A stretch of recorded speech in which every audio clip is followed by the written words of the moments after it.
때는 조선 숙종 33년, 깊은 밤 한양의 남쪽 남산자락, 칠성골의 밤은 죽은 듯이 정적에 쌓여 있었습니다.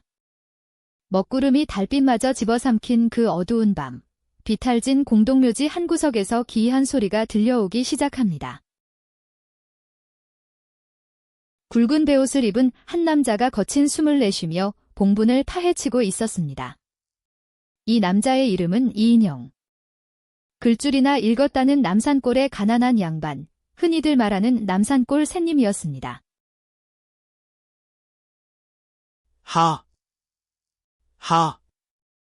마침내 찾아냈구나. 비단 옷을 입고 묻혔다던 급한서 집마님의 묘가 바로 여기였어. 이인영의 눈빛은 이미 제정신이 아니었습니다. 며칠을 굶어 쑥대밭이 된 얼굴에 눈동자만큼은 광기로 번득이고 있었지요. 그는 손톱이 깨지고 피가 터지는 것도 잊은 채 썩은 널판지를 매섭게 뜯어냈습니다. 관 뚜껑이 열리자 칠흑 같은 어둠 속에서 묘한 향내와 함께 썩은 냄새가 진동했습니다. 관 속에는 불과 사흘 전 묻힌 양반과 부인의 시신이 곱게 눕혀져 있었습니다. 그리고 그 몸에는 눈이 부실 정도로 화려한 청색 비단 수의가 입혀져 있었지요. 찾았다. 드디어 찾았어. 이 옷 한 벌이면 우리 식구가 1년은 쌀밥을 배불리 먹을 수 있어. 이인영은 떨리는 손으로 시신의 목덜미를 잡고 비단 옷을 벗겨내기 시작했습니다. 바로 그 순간이었습니다. 썩어가던 시신의 눈이 번쩍 뜨이더니 굳어버린 차가운 손이 이인영의 손목을 부러뜨릴 듯 움켜쥐었습니다. 내 옷을 어디로 가져가려 하느냐? 으아!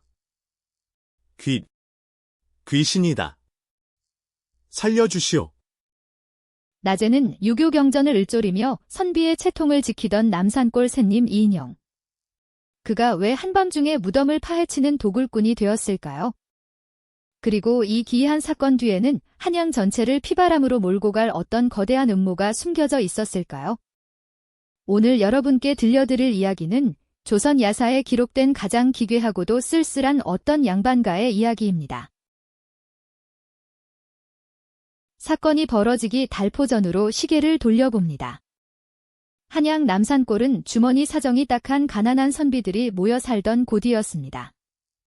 일명 딸깍발이라 불리던 이들은 집신마저 없어 나무신을 신고 다녔지요. 이인영 역시 사서삼경을 달달 외우는 문장가였으나 과거 시험에는 번번이 낙방했습니다. 집안에 남은 것이라곤 구멍 뚫린 항아리와 다해진 문짝뿐이었습니다. 여보, 아비님. 막내 아이가 사흘째 아무것도 먹지 못해 숨이 넘어갑니다. 미음 한 사발이라도 쓸 쌀이 있다면 얼마나 좋을까요? 부인. 미안하오.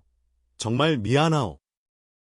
내 오늘도 김참판 댁에 찾아가 글을 써주고 몇 푼이라도 빌려보려 했으나 문전박대를 당하고 돌아왔소이다. 양반이라는 체면 때문에 저작거리에서 짐꾼 일조차 할 수 없었던 이인영. 자식들이 굶어 죽어가는 모습을 지켜보는 것은 숯불 위에 장기를 얹어놓는 듯한 고통이었습니다. 방 안에는 아내의 삼배옷 짖는 소리만 가련하게 울려 퍼졌습니다.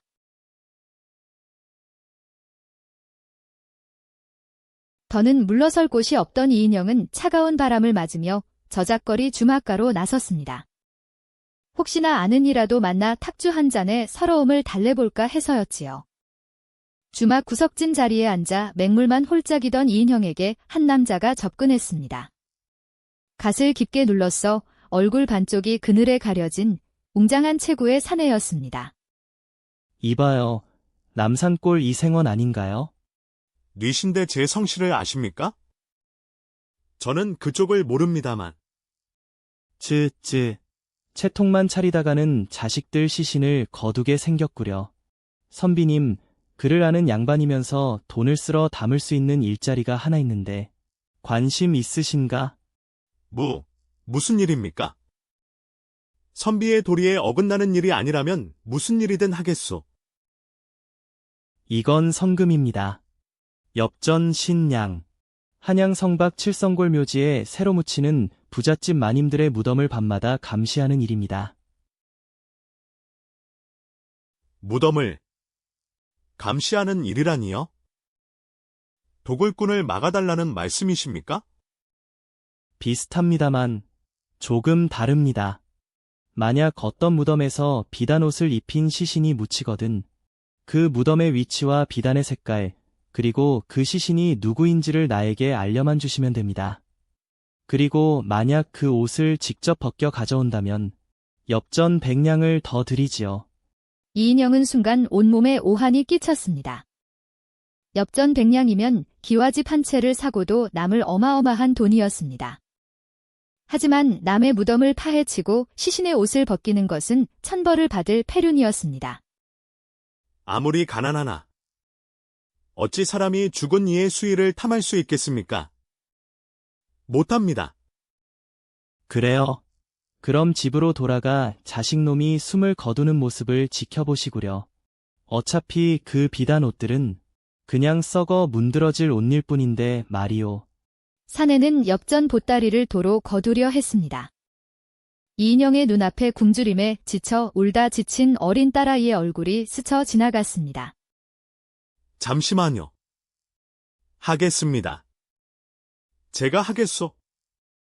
정체불명의 사내와 남산골 새님 이인영의 위험한 거래는 이렇게 시작되었습니다. 하지만 이인영은 까맣게 모르고 있었습니다. 이 사내가 노리는 것은 단순한 비단 옷이 아니라 한양을 뒤흔들 피비린내 나는 모반의 복선이었다는 것을 말입니다. 비단 옷을 입은 부인의 시신이 이인영의 손목을 잡았던 그 공포의 순간으로 돌아갑니다. 내 옷을 어디로 가져가려 하느냐? 시신의 목소리에 이인영은 넋이 나간 채 바닥에 쓰러졌습니다. 살려주십시오. 마님, 살려주십시오. 자식들이 굶어 죽어가서 소인이 미쳐서 그만 천벌을 받을 짓을 했습니다. 그런데 이상했습니다. 손목을 쥔 시신의 온기가 차갑지 않고 서서히 따뜻해지는 것이 아니겠습니까?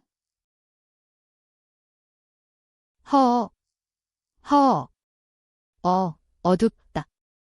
여기가 어디냐? 시신이 죽은 귀신이 아니라 살아있는 사람이었던 것입니다. 이 부인은 한양의 대제학을 지낸 한림 벼슬가의 이판서 댁부인 윤씨였습니다. 윤씨 부인은 며칠 전 가슴 통증을 호소하다 가사 상태에 빠졌고 집안 사람들은 그녀가 죽은 줄 알고 황급히 장례를 치렀던 것이지요. 무덤 속에 묻혔다가 산소가 부족해 깨어난 부인이 이인영이 관을 열자 비로소 숨을 쉬게 된 것입니다. 마님, 살아계신 것입니까? 귀신이 아니셨습니까? 목이 타는군. 내가 어찌 이 구덩이에. 마님, 기절하셨다가 땅속에서 깨어나신 것입니다. 비록 소인이 도구를 하려 했으나 하늘이 마님을 살리시려고 저를 이곳으로 보내신 모양입니다. 이인영은 옷을 벗겨 달아나는 대신 부인을 정성스레 등에 업고 남산골 자신의 집으로 달렸습니다. 죽어가는 사람을 살렸다는 안도감과 동시에 이제 이판서 댁의 부인을 모셔다 주면 큰 보상을 받으리라 생각했지요. 밤이 깊어 이인영의 단칸방에 부인을 누그러뜨린 후 미음을 대접했습니다. 의식을 찾은 윤씨 부인은 눈물을 흘리며 충격적인 진실을 털어놓았습니다. 선비님, 소첩이 가사 상태에 빠진 것은 병 때문이 아닙니다. 예. 그게 무슨 말씀이십니까? 소첩의 첩실이 준 차를 마시고 정신을 잃었습니다. 그리고 소첩이 갇히기 전 첩실과 어떤 사내가 나누는 소리를 들었습니다. 판서 댁의 재물을 빼돌려 밤마다 남산골 묘지에 묻힌 비단 수에 속에 궁궐의 비밀 문서를 숨겨 유통한다고요. 이인영은 머리를 망치로 맞은 듯 했습니다. 아까 주막에서 만난 사내가 왜 자신에게 비단 수의를 가져오라고 했는지 비로소 모든 조각이 맞춰졌습니다. 정체불명의 사내와 판서 댁첩실은 고위 관료가의 장례식을 이용해 비단수의 안감에 영모에 쓰일 밀찰과 뇌물을 숨겨 유통하고 있었던 것입니다. 단순한 도굴꾼 노름인 줄 알았던 일이 숙종 임금을 끌어내리려는 거대한 영모 사건의 한복판이었던 것입니다. 이생원, 안에 있는 거 다 안다. 이판서 댁 마님의 시신을 업고 들어가는 것을 본 사람이 있다. 문을 열어라. 그러지 않으면 너와 내 가족의 목을 모조리 벨 것이다. 자객들이 이인영의 집을 봉쇄했습니다. 절체절명의 위기. 가난한 샌님 이인영과 살아 돌아온 윤씨 부인, 그리고 이인영의 가족들은 이 피비린내 나는 포위망을 벗어날 수 있을까요?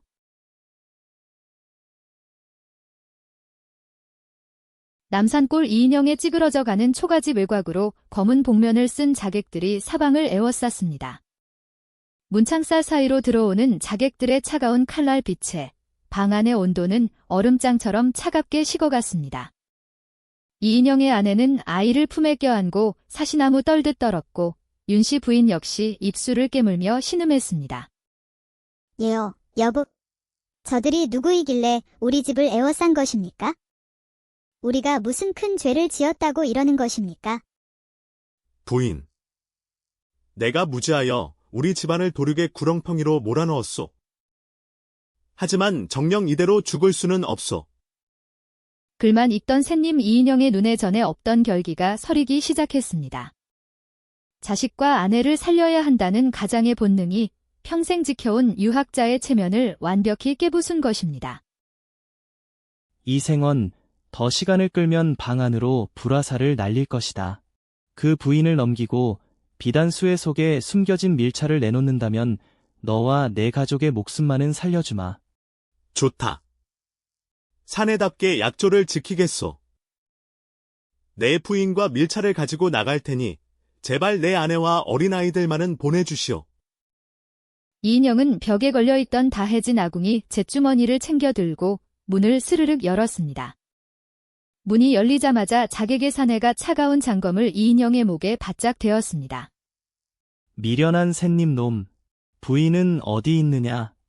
부인은 바로 내 눈앞에 있다. 이인영은 품속에 숨겨둔 매운 아궁이 젤을 사내의 얼굴에 있는 힘껏 뿌려버렸습니다.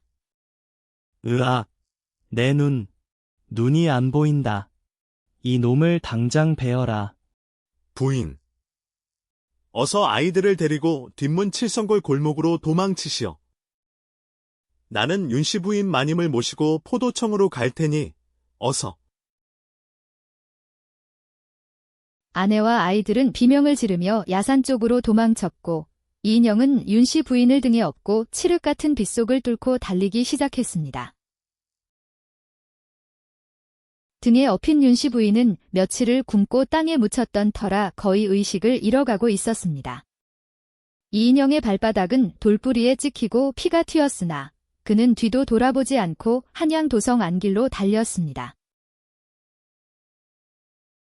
뒤에서는 눈을 씻어낸 자객들이 칼을 들고 바짝 추격해오고 있었습니다. 개설아, 남산골 샌님 놈아, 너 하나 죽이는 것은 파리 목숨 끊기보다 쉽다. 숨이 턱 밑까지 차오른 이인영. 더는 달릴 힘도 남아있지 않았습니다. 바로 그때 저 멀리 해화문 거리 한복판에서 붉은 등불을 든 무리가 걸어오는 것이 보였습니다. 밤마다 한양도성을 순찰하던 포도청 포졸들과 포도대장 심의현의 술랍회였습니다. 나랏님, 포도대장님, 살려주십시오. 한양을 뒤흔들 역모의 무리들이 소인을 죽이려 합니다. 자객들은 포도청 술랍회와 마주치자 혀를 차며 순식간에 어둠 속으로 사라졌습니다. 포도대장 심의현은 빗속에 피범벅이 되어 쓰러진 남산골 샌님 이인형과 그의 등에 업힌 부인을 내려다보았습니다. 그리고 부인의 얼굴을 확인한 심의현의 눈이 경악으로 물들었습니다. 이분은 사흘 전 장례를 치른 이판서 댁 마님이 아니신가? 죽은 사람이 어찌 이 가난한 샌님의 등에 엎여 생시처럼 숨을 쉬고 있단 말이냐? 대장님, 이 마님은 죽은 것이 아니라 독약에 중독되어 가사 상태로 묻혔던 것입니다. 그리고 그분들이 묻었던 비단수의 안감을 찢어보십시오. 한양을 피바람으로 물들일 거대한 비밀이 그 안에 숨겨져 있습니다. 촛불이 일렁이는 포도청 신문실. 포도대장 심의현은 윤씨 부인이 입고 있던 화려한 청색 비단 수의의 안감을 칼로 조심스럽게 찢어냈습니다. 그 비단 안감 속에서는 야은 한지의 먹서로 빽빽하게 적힌 비밀 문서들이 쏟아져 나왔습니다.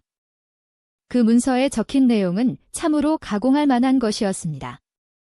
당시 궁궐 내 남인과 서인의 피비린내 나는 파벌 싸움 속에서 조정의 실세였던 어느 고위 관료가 청나라 상인들과 결탁하여 군자금을 모으고 숙종 임금을 도모하려 했던 거사 날짜와 조정 신료들의 명단이 적힌 백서였던 것입니다.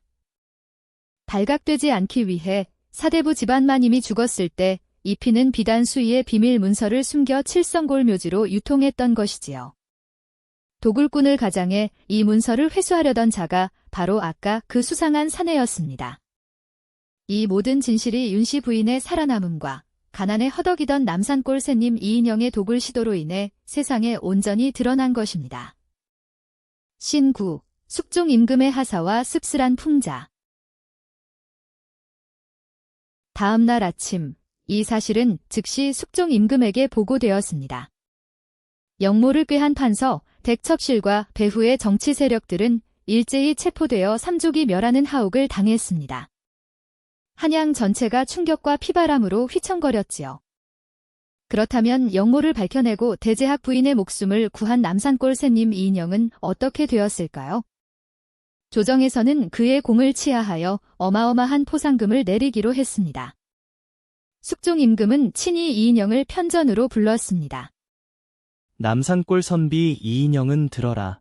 내가 비록 밤중에 무덤을 파헤치는 큰 죄를 지었으나 결과적으로 부인의 목숨을 구하고 나라를 뒤엎을 역모를 막았도다. 이에 쌀백섬과 벼슬을 내릴 터이니 앞으로는 가난 때문에 학문을 버리지 말라. 이인영은 엎드려 통곡했습니다.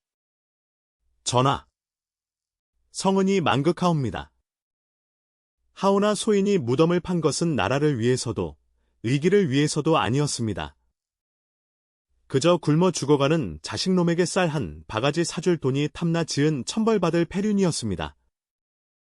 벼슬은 감당할 수 없사오니 그저 쌀 몇 가마니로 만족하겠나이다. 이인영은 끝내 벼슬을 사양하고 임금이 내린 쌀과 포상금만 받아 남산골 초가집으로 돌아왔습니다. 신식. 남산골의 노을과 현대에 던지는 메시지. 사건이 지나가고 한 달 후 남산골 이인영의 집에는 오랜만에 따스한 밥 짓는 연기가 올라왔습니다. 자식들은 쌀밥을 배불리 먹고 뜰에서 웃음꽃을 피웠고 아내의 기침도 멎었습니다. 이인영은 남산골 언덕에 올라 해가 지는 한양 도성을 쓸쓸히 바라보았습니다. 유학을 공부한 양반이라는 자들이 권력을 탐해 죽은 이의 수위에 역모를 숨기고 그를 읽었다는 선비라는 자는 배고픔을 견디지 못해 밤마다 무덤을 파헤쳤으니 이 얼마나 기이하고도 서글픈 세상인가. 시청자 여러분, 오늘 들려드린 조선 숙종 시절의 이야기 어떻게 들으셨습니까? 굶주림 때문에 무덤까지 파헤쳐야 했던 남산골 가난한 선비의 비극과 신분과 격식을 숭상한다면서 뒤로는 죽은 이의 수위까지 이용해 권력을 탐했던 사대부들의 추악한 욕망. 300년 전 남산골 야담 속 이야기는 오늘을 사는 우리에게도 묵직한 질문을 던집니다. 체면과 도리보다 우선하는 배고픔의 서러움, 그리고 겉으로는 고결한 척하면서 속으로는 탐욕에 눈이 먼 이들의 위선. 과연 지금 우리가 사는 세상은 그 시절 남산골의 밤 풍경과 얼마나 달라졌을까요? 밤 깊은 남산골 바람소리에 가난한 선비 이인영의 쓸쓸한 한숨소리가 아직도 실려오는 듯합니다. 오늘 이야기는 여기서 마칩니다. 구독과 좋아요는 다음 이야기에 큰 힘이 됩니다. 감사합니다.